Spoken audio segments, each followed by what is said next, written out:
New World's first expansion is missing one key thing, and that, my friends, is hype. Now, it's actually missing a couple of different things, and we'll sort of briefly touch on what they might be. So let me jump in. We're going to talk a little bit about the player numbers and talk about where this hype is and how you might actually create some, even if it may be a little bit too late. By the way, if you want to support me, becoming a patron's the best way, or you can come follow me over on Twitch. Now, we have not actually looked at these in quite some time, but let's look at what the announcement of the New World expansion did for the game. Well, it did sort of what you exactly would expect. We started getting a little bit of hype, and people started coming back in preparation. Maybe they're farming materials, maybe they're just genuinely excited. And you can sort of see this reflect here. Basically, I think it got announced effectively on the 28th of August, something like that. Maybe around here. Sort of looks like the numbers started going up before it was even announced, but I don't really know how true that is. Can't remember exactly when it was announced. But you can quite clearly see we had a little bit of a downturn, and now it's trending upwards a little bit. And that all makes sense. However, I would put it to you that the hype that we experienced in September was much more insane, much bigger, and more pronounced. Now, of course, I'm sort of comparing apples to oranges a little bit here, in the sense that this was a year ago, like obviously Brimstone was a year ago. It's also worth noting that the expansion effectively kills off the game for a couple of weeks because there's no real point doing much other than farming right now. Getting gear sort of feels a little bit pointless, so maybe people are just holding off in that sense as well. And if we look down at the last 30 days, you can see there has been an increase, sure, over August. And you can see we peaked at 24,000 players, and we still got a couple of weeks left in September actually. But if you have a look at last year and last September, well, first and foremost, you can see we had a higher starting point. So August was already 16,000, where August in this time was 12,000. So we had a little bit of a higher starting point, and then it's jumped up. Now, at the minute, September is actually still lower than August. Now, obviously, there's a couple of days left in September. We're filming this on the 21st. And as we said, there is like an increase. But I don't think anybody here is going to sit here and tell you that the expansion is creating more hype than Brimstone did. Now, as I said, that might be for those reasons that I just outlined. But there's also one drastic omission beyond just the fact that we're missing hype. Well, how do you get hype? You get hype from marketing. Now, I don't want to sound like some insane conspiracy theorist, but my instinct, my feeling is that they're trying to fly a little bit under the radar. I don't think that they are pushing this expansion as far as they absolutely could. They're not showing it to as many people as they absolutely could, and they're not building as much hype as they could. Now, is that intentional? Are they holding off maybe for something in the future?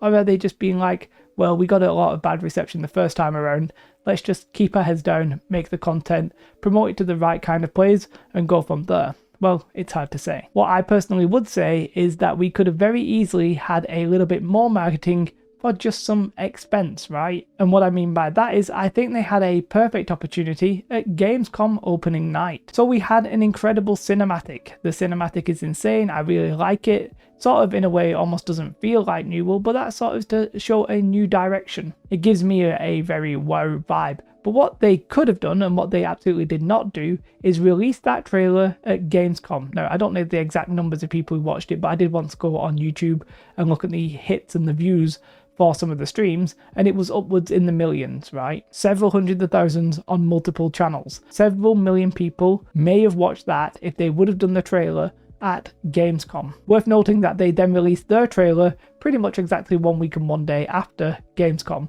So it's not that it wasn't quite ready, because it pretty much was. And actually, I think probably either during Gamescom or a little bit before, they had an event in Seattle where they flew over some of the MMO website content creators. Some of the journalists was flown over and they were shown the game, and that's where we had a lot of the information when it was dropped. I can't quite fathom or understand why they didn't just drop that trailer at Gamescom. In my head, it would have just made a lot of sense. There would have been a lot of journalists there as well. I just think the two would have married up quite nicely. It is, however, worth noting that dropping a trailer at Gamescom opening night live was not cheap. I can't remember the exact figure, but it was like several $100,000 for like 30 seconds. So it wouldn't have been cheap, but you're paying for a reason. You're paying for the marketing. Okay, so let's say they're against Gamescom for whatever reason. I don't quite know why they would be, but okay, what else are they doing? Right now, pretty much absolutely nothing. They've done their normal dev diaries and they've done the Monday Fortune tournament and stuff like that, but we've not seen anything beyond that yet. There is very, very, very likely going to be a Twitch event I think it was actually sort of data mined. I think it might be Call of the Wilds or something like that. You know, they're going to get the big streamers, Asmongold. I don't know if Shroud will do it, but Summit, whoever the hell, right? It doesn't really matter. People who don't play New World day in, day out because they want to branch out to that audience who aren't playing New World right now. And that makes perfect sense. They're going to give them money, they're going to stream the game, there's going to be hype that way. However, we don't really know anything about that. I sort of suspect we'll find out news about that like maybe next week, or, well, it has to be before the game, so next week makes a lot of sense. Has to be before the expansion, so yeah. Got to be soon. Otherwise, there's no point doing it, in my opinion. So I don't think anybody could tell you that the marketing is really like pumping. I haven't seen any ads on Twitch or anything like that. Nobody said that they've seen an advert for it. They haven't sort of trickled out information really to get into like multiple news agencies or articles or anything like that. Yeah, the marketing is just a bit like, where is it? I feel like that John Travolta meeting. I'm like, where is it? Like, where is it? And marketing in turn sort of builds the hype. So we're missing hype and we can sort of see that. Now, I do think the numbers will absolutely pop at the launch, by the way. I do think that's the case. I just am starting to question, why are they not pushing it a little bit further? And I think I sort of alluded to it at the start. I think they sort of got their heads down and they're basically trying to convert this from, let's face it, the disaster of a launch to something that's actually quite good. And you know what? They're pretty much there. They've done so many different changes. The game is so much better than it was. I sort of feel like now is the time to show off the game and to show what you've done. But for some reason, Amazon aren't doing that. And it's a little bit weird to me because all of the changes that they're making in the expansion, all around the gearing, no expertise, no Warden Bane, that kind of thing, it's almost perfect for anybody who quit either before or around the time that mutations were added into the game. And do you know who that is? Pretty much 95% of all the audience ever. However, I would guess that 94% of them probably don't even realize it's actually going to be happening. Now they will, because they'll watch Asmongold on like Twitch and stuff like that. They will know it's coming, and some of them will have seen his videos on YouTube because he made a video obviously about the expansion trailer. Lizzie Peon made a video. Like, they are spreading out a little bit naturally from word of mouth, but they're not really spreading out beyond that. So whilst they're probably like keeping the head down and not trying to create more expectation than they can deliver, it's just a little bit weird to me. It sort of feels like now would be the time. I sort of wonder, now maybe this is some pure copium, if actually they're going to push a little bit more for Season 4. Season 4, they're going to finish the MSQ.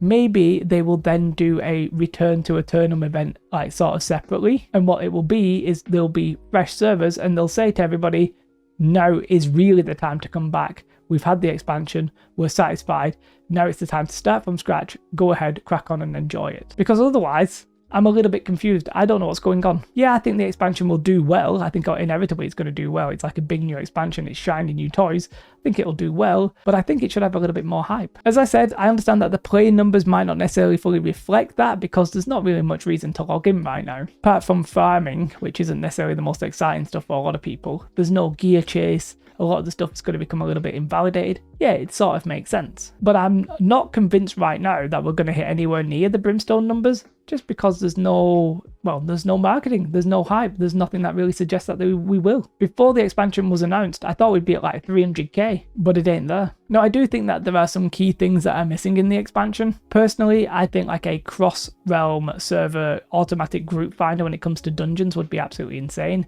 I know a lot of people don't like that as an idea, but I think that is coming. I think it's probably going to come in Season 4. Sort of just wish it was in Season 3 and in the expansion. I also think that we probably need, as well as cross-realm arena, we actually need arena to probably have a ranked mode. Give a lot of the PvPers something to actually do where they can prove who is the best on a sort of 1v1 or 3v3 scale. And then for the casual PvPers, I think we should get basically a new Outpost Rush, be it like a Capture the Flag or King of the Hill, whatever. I think those three things are sort of super important, and the sooner we get them, the better it is for the game. Oh, actually, there's a fourth thing that I just thought about that is absolutely huge that we need.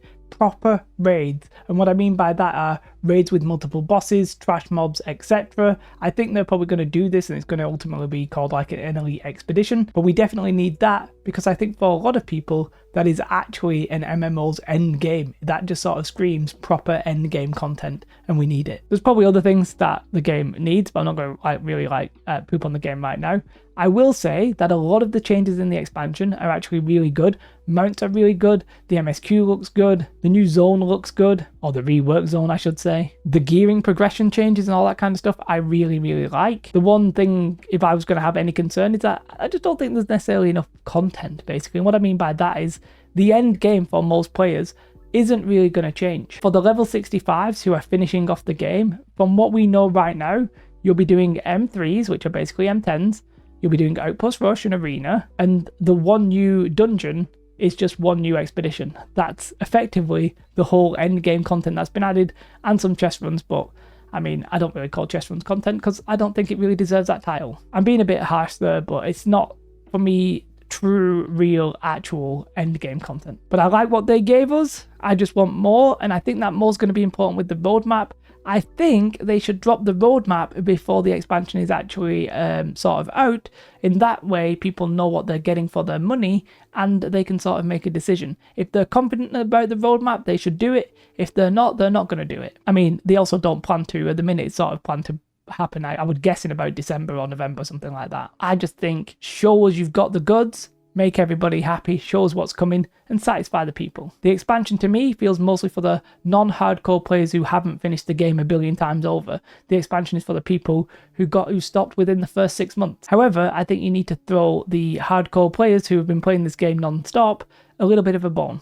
And I don't think they've quite got the ball. Big shout out to my Patreons. I really appreciate you guys. I get the best bang for the buck on Patreon, by the way. So if you do want to support me, that's actually the best way. Otherwise, you can come and follow me over on Twitch. I'm streaming 6 days a week. And when the expansion drops, I'll be streaming 7 days a week. Today, I found some stone and some lodestone. Really intense gameplay. However, we have some serious fun with the chat. So you do want to come along. Other than that, I hope you have a most beautiful day. Like and subscribe. Goodbye.